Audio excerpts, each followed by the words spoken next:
कुमार ओझा जी, आपसे हम कुछ बातचीत करना चाहते हैं। आपको पेड़ों की और खेती की ये जानकारी रही है। आप बचपन से ही गांव से जुड़े हुए हैं। तो आप जैसे आपने ये जो कुछ पेड़ मैं देख रहा हूँ, ये आप बताएंगे कि पेड़ किस चीज़ का है? ये पेड़ किस चीज़ का है? ये तो कटहल है जी। ये बेल है, श्रीफल है। अच्छा। और ये बहुत पुराना, मतलब कि इसके पीछे जो है, हालांकि वो उतना अच्छा हालत में नहीं है जी। वो है अमरूद का पेड़। जी। इसके पीछे जो है तो शीशम है और कुछ ये ऐसे पेड़ हैं, सिरिस है। और ये सामने 3-4 नीम के पेड़ हैं। जी। और इधर फिर शीशम के वो लगे हुए हैं। और ये शीशम के पेड़ जो दिखाई दे रहे हैं यहाँ पर, जी जी ये दिखाई दे रहे हैं, ये क्या आपने ही लगवाए हैं? जी हाँ, हमने लगवाए। अच्छा, आपने लगवाए हैं? जी। कितने साल पहले? ये करीब 25 से 30 साल पहले की बात है। मैं जब अंडर सेक्रेटरी था। जी। अच्छा, आप सिविल सर्विसेज से रहे हैं ना? हाँ हाँ। कब क्वालिफाई किया था आपने? 84 मैंने 83 एग्ज़ाम से। जी जी जी। और तो आप संयुक्त सचिव जॉइंट सेक्रेटरी होकर गवर्नमेंट ऑफ इंडिया से रिटायर। सेवानिवृत्त हुए हैं। तो और जी। उस समय मैं, मतलब कि इन पेड़ों को मैं बाहर से ब्लॉक से लाया था। और उस समय गांव के मुखिया और सरपंच जो लोग थे, उन लोगों ने भी इसमें एक आध पेड़ लगाए थे, हमने भी लगाए थे। उस समय भी हमारे घर में कोई रहता नहीं था, लेकिन हमने इसको घिरवा के और ये सारे पेड़ लगवाए। जी जी। ये जो यहाँ पे सिरिस या सूबबूल है, जी। इसका जो एक समय था जब कहा जाता था कि सूबबूल जो है इस देश की फोडर और फायरवुड दोनों ज़रूरतों को पूरा करेगा। जी। तो यहाँ सूबबूल के ये बीज जो है दामोदर वैली कॉरपोरेशन में हमारे ससुर जी थे, जी जी। वो लाके दिए थे। वो भी उनका शुभ नाम? उपाध्याय जी। यहाँ तो हमने जट्रोफा भी लगाया था। जी। और मतलब एक बार ऐसा अभी जट्रोफा किनारे किनारे लगा है, जिससे कि जट्रोफा से तो पेट्रोलियम बनाया जाता है, ऑयल बनाया जाता है। उधर की तरफ लगे हुए हैं जी जी। बिल्कुल किनारे पर। जट्रोफा भी जाता नहीं है, एक बार लगा देने पर लगा रहता। अच्छा। तो मेरा मतलब ये था जरूर कि भाई कृषक परिवार से हूँ तो खेती करूँ और पौधे लगाऊं। तो ये आप जब बचपन से ही आपको खेती में रुचि रही है? अब बचपन से तो ऐसे नहीं था, लेकिन बचपन से सुनता रहा हूँ कि हमारे यहाँ 2-2 4-4 बैल रहते थे, गाय रहती थी, भैंस रहती थी।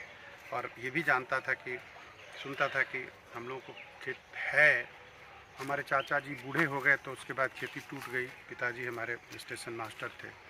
सबसे बड़े भाई जो थे पुरुषोत्तम ओझा जी, उनका मैंने आपके बड़े पिताजी उनका 1963 में डेथ हो गया।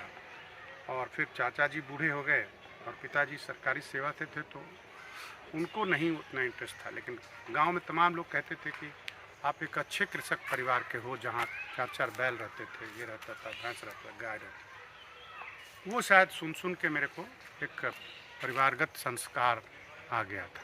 जी जी। और मुझे जैसे ही मौका मिला, जैसे ही मैं अपनी पढ़ाई से थोड़ा मुक्त हुआ, एमएससी पास किया, फिर मैं पटना यूनिवर्सिटी में लेक्चरर हो गया। अच्छा। मैंने जियोलॉजिकल सर्वे ऑफ इंडिया में जियोलॉजिस्ट हुआ था और वहाँ गया भी। लेकिन गांव और इसकी वजह से लौट के आया। सोचा कि पटना में रहूँगा तो अपनी खेती बाड़ी भी देखूँगा पटना यूनिवर्सिटी में। तो उस समय मैं पहली बार 24-25 की उम्र थी मेरी, मैं खेतों में जाने लगा। और उस समय के भी बिहार राज्य बीज निगम जो अच्छे बीज देते थे वो मैं लाता था, यहाँ लगाता था। और बायोगैस प्लांट मेरे मन में आया कि घर में क्यों नहीं एक बायोगैस प्लांट बनाया। अच्छा। तो 3-4 साल हम जो हैं 83 एग्ज़ाम देने से पहले 80 से लेकर 84 तक 84 अप्रैल मई तक मैं खेती बाड़ी कर रहा था। जी। तो अच्छा, इसका जो सिविल सर्विसेज आपने दिया, तो इन अनुभवों का सिविल सर्विसेज में भी कुछ इससे अनुभव से मदद मिली, सहायता मिली? हाँ, निसंदेह मैंने देखा कि जिस तरह से मैं खेती करता था, जो भी मैं सोचता था खेती के बारे में, एक वो पढ़ने से और करने से दोनों में बातें एक ही होती है। कितना भी पढ़िए आप, लेकिन करिएगा तो वो समझ आपकी अलग होगी। तो मैंने देखा कि जो क्वेश्चंस ज्योग्राफी, जियोलॉजी तो मेरा सब्जेक्ट था ही, लेकिन ज्योग्राफी मैंने ऑप्शनल लिया था। तो ज्योग्राफी के ज़्यादातर जवाब जो मैंने दिए थे, मेरे बहुत ज़्यादा पढ़ के नहीं दिए थे, वो जो मुझे कृषि से या व्यावहारिक अनुभव जो हाँ, आपका। जो हमारा तजुर्बा था, मेरा मैं जो देखता था समाज में या अपने गांव में, या खेती में क्या समस्याएं हैं, खेती में किस ग्राउंड पर रकबा बढ़ता है, किसान किसी फसल को क्यों उपजाना चाहता है, इस तरह का, और कितने उसमें वो बढ़ता जाता है, इस तरह के प्रश्न भी आए थे। तो हम उसके बारे में सोचने लगे कि क्यों हम लोग गेहूं और धान उपजाते हैं, क्योंकि हमारे पास आलू, प्याज या सब्जियों के भंडारण की क्षमता नहीं है। उस समय भी ये नहीं थी, उसको जल्दी त्वरित ढंग से धो के ले जाके मंडी में ले जाने की क्षमता नहीं थी, न रोड था, न कोई व्यवस्था थी उस समय। इसीलिए हम लोग शायद ऐसे फसलें उगाते थे जो कि मतलब कि किसी भी तरीके से ठीक से रखा जा सके, जल्दी ख़राब ना हो, जिसका सेल्फ लाइफ हो। तो आलू को अगर ठीक से भंडारण नहीं किया जाए तो आलू ख़राब हो जाएगा, प्याज को ठीक से न रखा जाए प्याज सड़ जाएगा, सब्जियां तो एक ही शाम 2 शाम के अंदर ख़त्म हो जाती हैं। तो कृषक के लिए ज़रूरी है कि वो उसका लोकेशन क्या है। अगर वो किसी बड़े मार्केट के बगल में है तो वो कैश क्रॉप्स या और ऐसी ज़रूरतें जो शहर को चाहिए वो कर सकता है। दूर रहने पर उसका डिसीजन अलग किस्म से होता है। तो ये इन चीज़ों का जो मुझे तजुर्बा हुआ उस खेती के 3-4 सालों में, उसको हमने देखा कि उससे रिलेटेड क्वेश्चंस या कुछ भी आए तो हमने पढ़ाई के आधार पर नहीं बल्कि अपने व्यवहारिक ज्ञान के आधार पर उसका जवाब दिया था। जी। और सिविल सर्विसेज में चयन होने के उपरांत भी आप गांव से जुड़े रहे और गांव आते रहे और खेती बाड़ी पर ध्यान देते रहे, मतलब कि खेती बाड़ी से आपकी रुचि जो है वो बनी रही। आप ऐसे सामान्यतः ही ये होता है कि जब लोग बड़े पदों पर पहुंच जाते हैं तो गांव घर से वो मतलब कि अलग हो जाते हैं, उनकी अलग सोच हो जाती है।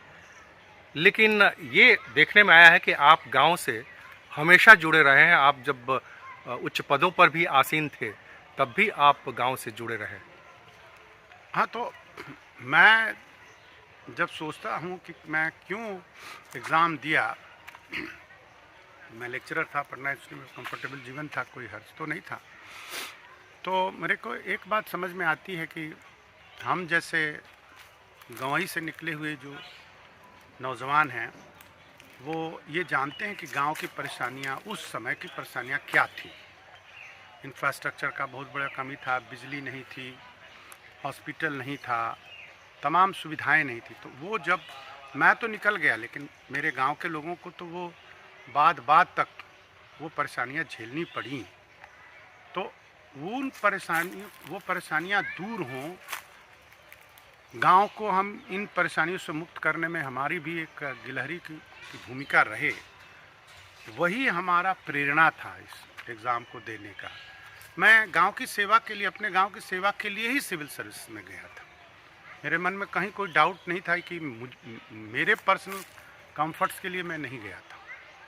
और जो भी मुझे मिला, जो भी सर्विस मिली या जो भी पद मिला, हम हर लेवल से हमेशा ही, एक दिन भी गांव मेरे से दूर नहीं हुआ। जो भी हमसे मिलने आता था उसको हम अपनी गांव की कमियां बताते थे। जहां भी मैं बोल सकता था कि हमारे गांव के लिए भी कुछ करो, वो मैं बोलता था, आज तक बोलता हूं।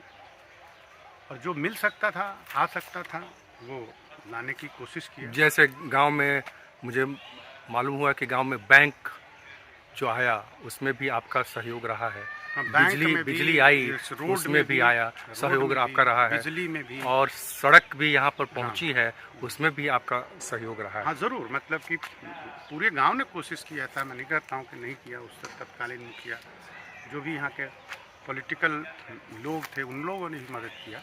लेकिन कई जगहों पर मैंने भी अपने गांव के लिए, और वो कोई असामान्य बात नहीं है। मैंने, हर आदमी चाहता है कि हमारे यहाँ सारी सुविधाएं हों।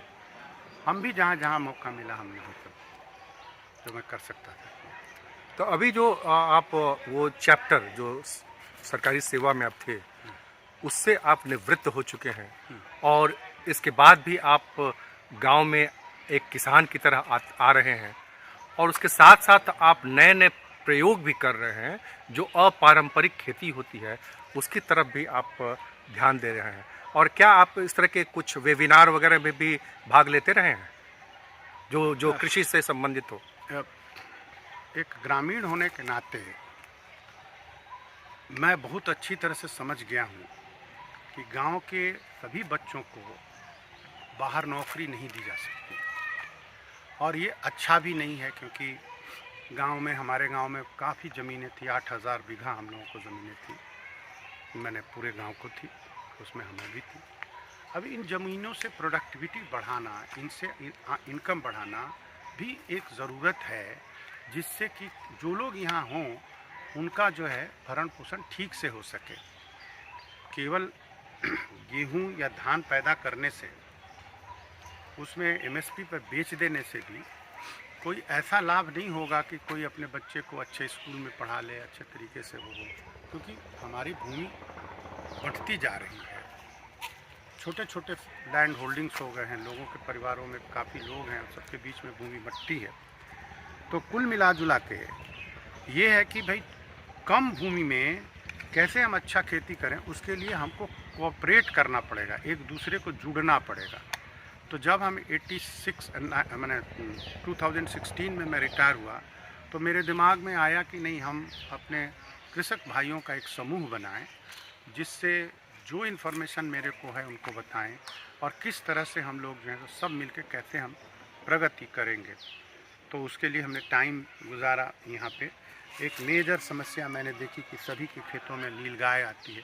फिर हमने सबको जोड़ लिया कि हम लोग सब खेत को घेर देंगे। फिर जो है सो इसी में मैंने देखा कि हम लोग केवल उसकी जगह पर हमें जो है सो पहला जो हमने मतलब गेहूं और धान के अलावा या मक्के के अलावा जो हम खेती करना शुरू किए, उसमें आलू था, प्याज था, फिर हम मेंथा की तरफ गए। अभी तो हम जो है सो लेमन ग्रास भी आपने लगाया है, लेमन ग्रास लगवा चुके हैं। और आगे हम जो है तो अभी हमने बहुत अच्छी एक वेबिनार अटेंड किया था सृष्टि फाउंडेशन के द्वारा। उसमें हमने देखा कि हमारे गांव की बहुत सी ज़मीनें जो हैं वो सतावर के लिए बहुत उपयुक्त हैं।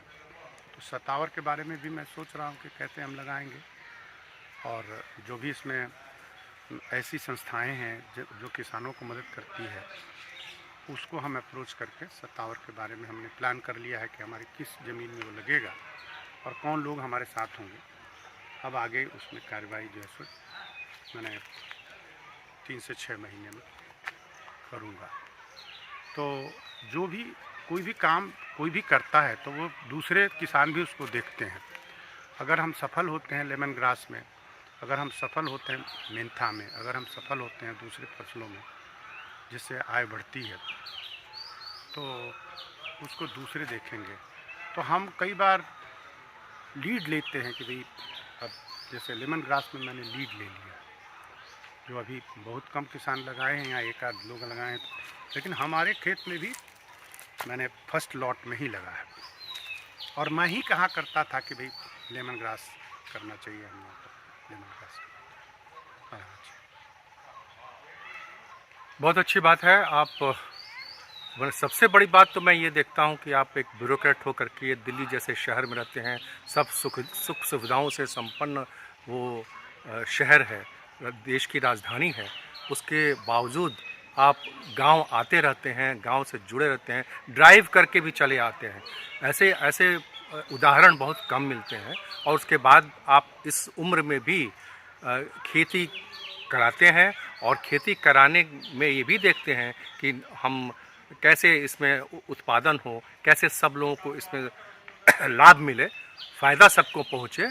इतनी बड़ी ज़मीन जायदाद आप लोगों की है, गांव की है, और कैसे सब मिलजुल कर आगे बढ़ें। और गांव का ही विकास न होगा, इससे समाज का विकास होगा, और इस तरह की चीज़ों से हमें लग रहा है कि राष्ट्र का निर्माण में भी एक बहुत बड़ा सहयोग होगा। तो ये आप बिल्कुल सही कह रहे हैं। आज की सरकार, हमारे प्रधानमंत्री श्री नरेंद्र मोदी जी बहुत दिनों से, जब से प्रधानमंत्री बने हैं, किसानों के आय को दुगना करने की बात करते हैं। किसानों के आय दुगना कैसे होगा? जब हम इस तरह की फसलें उगाएंगे जिसका बाज़ार में मूल्य अच्छा मिलेगा, तो किसानों की आय दुगनी होगी। दूसरी बात यह है कि किसान जब संगठित होंगे तो संगठन में बड़ा बल होता है। तो संगठन में कमज़ोर आदमी को, ये कृष्ण और सुदामा की बात है। माने जो सहकारिता है, सहकारिता का एक ज़बरदस्त रोल है भारत के किसानों को बदलने में। तो जैसे कृष्ण और सुदामा की दोस्ती थी, वैसे एक सक्षम किसान चाहे तो अपने सुदामा मित्र को, छोटे किसान को, मतलब कि पॉवर्टी से और जो उसको जानकारी नहीं है उससे उसको जानकारी देकर और उसको साथ लेकर उसको सबल बना सकता है। तो मेरे दिमाग में यही बातें हैं कि भाई केवल कहने से या उससे तो होगा नहीं, करना तो पड़ेगा। अब मैं कृषक हूँ, मेरे पास ज़मीन है, तो मेरी ज़मीन की चिंता अगर मैं नहीं करूँ और उसमें उत्पादकता में न बढ़ाऊँ और केवल रेंट पर या इधर उधर किसी को दे दूँ, तो अगर 1 साल के लिए किसी को दूंगा तो वो क्यों हमारे खेतों में ऐसा मेहनत करेगा जिससे कि मतलब कि अच्छा हो। तो कुल मिला जुला के ये ज़रूरी है कि सब लोग जिनकी भूमि है, सभी परिवारों में पढ़े लिखे लोग हैं, लेकिन कम से कम रिटायरमेंट के बाद लोग लौटें और लौटने के बाद कुछ इन्वेस्ट करें। जैसे आजकल कई चीज़ों की ज़रूरत है खेतों में, उनको करें और फिर एक आपसी सहयोग करें।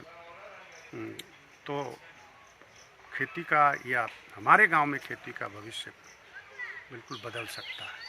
मेरा अगर इतना छोटा भी रोल जो है, अगर उसमें मेरी छोटी भूमिका भी हो और किसानों की, यहाँ के किसानों की आय बढ़े, तो मैं समझूंगा कि जिन उद्देश्यों को लेके मैं, मतलब वैसे तो मैं इसी गांव का हूँ, लेकिन पोस्ट रिटायरमेंट जो मैं यहाँ समय व्यक्त कर रहा हूँ, चाहे जैसा भी मौसम है उसमें व्यक्त कर रहा हूँ, तो इस प्रचंड गर्मी में भी आप यहाँ पर आए हुए हैं, तो मुझे बहुत संतोष होगा, अंदर से खुशी मिलेगी और खुशी मिल रही है मुझे कि मतलब कुछ प्रयास तो सफल हो रहे हैं।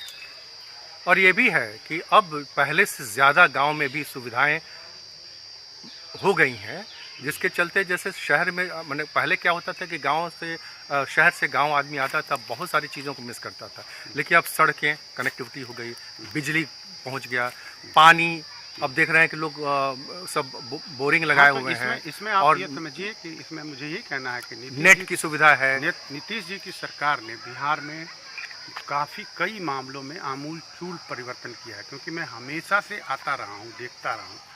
ये जो परिवर्तन, बहुत से परिवर्तन ऐसे हुए हैं जो बिहार में बहार है, ये जो कहा जाता है यहाँ पर, वो झूठा नहीं है। आप देखिए बिजली यहाँ पर काफ़ी दिनों से, अब मैं कह सकता हूँ नीतीश के शासन आने के बाद काफ़ी दिनों से बिजली बिल्कुल रेगुलर है। हम लोगों को पहले पता चल जाता है कि अगर बिजली कटा है तो कितने देर के लिए कटा हुआ है। उसी तरह से नल जल योजना से घर घर पानी पहुंचाया जा रहा है। ये तो प्रधानमंत्री का है ना, ये तो है, लेकिन मैंने इम्प्लीमेंटिंग राज्य सरकार तो इम्प्लीमेंटिंग एजेंसी है। तो बिहार भी अब वैसा बिहार नहीं रहा जो हम लोग सोचते थे कि मतलब जो बाहर लोग मैंने एक हिकारत या थोड़ा उससे नज़र से देख लेते थे कि बिहार एक पिछड़ा प्रांत है। वैसी बात नहीं है। यहाँ हम लोग के घरों में हर वो सुविधाएं हैं जो किसी भी शहरी के पास हो सकती हैं। और अब मैं तो यही कहूँगा कि भाई गांव भी बहुत अच्छी जगह रहने का है। कभी तो गुजारो हमारे गांव में भी आके एक शाम एक रात। ऐसा है मेरा गांव। मैं इसको दिल की गहराइयों से चाहता हूँ, प्यार करता हूँ और हमेशा ये महसूस करता हूँ कि ईश्वर ने हमें बहुत बड़ी अपॉर्चुनिटी दी इस गांव में पैदा हो। तो और कुछ करना चाह रहे हैं? नहीं, धन्यवाद। तो धन्यवाद रथिंद्र कुमार ओझा जी, आपने अपने बारे में, खेती बाड़ी के बारे में, खेती बाड़ी के अनुभवों के बारे में और साथ में इतने बड़े प्रशासनिक पद पर केंद्रीय सरकार में रहने के बाद यहाँ गांव पर से जुड़े रहने के बारे में भी आपने बताया और ये बताया कि कैसे हम आगे बढ़ सकते हैं और कैसे सरकार की कई भी योजनाएं हैं जो गांव के विकास में काफ़ी सहायक सिद्ध हो रही हैं। इन सभी महत्वपूर्ण जो जानकारी और सूचनाएं आपने हमको और हमारे दर्शकों को दी और साथ ही कि ये हम दूसरे से भी ये आग्रह करेंगे, निवेदन करेंगे जो शहर में बस गए हैं और एक कबूतर वाली जो जगह है उस तरह से रह करके अपने को बहुत बड़ा समझते हैं, वो गांव से जुड़ें, अपने मिट्टी से जुड़ें, अपने पूर्वजों से जुड़ें, अपने लोगों से जुड़ें। आप देख रहे होंगे कि बाहर के लोग, मॉरिशस और कहाँ के लोग अपने मूल को खोजने के लिए माने कितने बेचैन हैं, बेकरार हैं। और हम यहाँ रह कर के भी अगर अपने गांव में नहीं आए, गांव से नहीं जुड़े, गांव के लिए कुछ, गांव से लेने की ना सोचें, गांव में कुछ हम देने की सोचें, गांव में कुछ हम इन्वेस्ट करने की सोचें और गांव का निर्माण करें और इस तरह से हम राष्ट्र निर्माण में भी सहायक सिद्ध हों। आपका बहुत बहुत धन्यवाद रथिंद्र कुमार ओझा जी, आपसे मिलने के लिए और आपने जो समय दिया और बहुत बहुत शुभकामनाएँ आपके आगे के प्रयास के लिए और जो भी आप प्रयास कर रहे हैं खेती के लिए या गांव की प्रगति के लिए। बहुत बहुत धन्यवाद।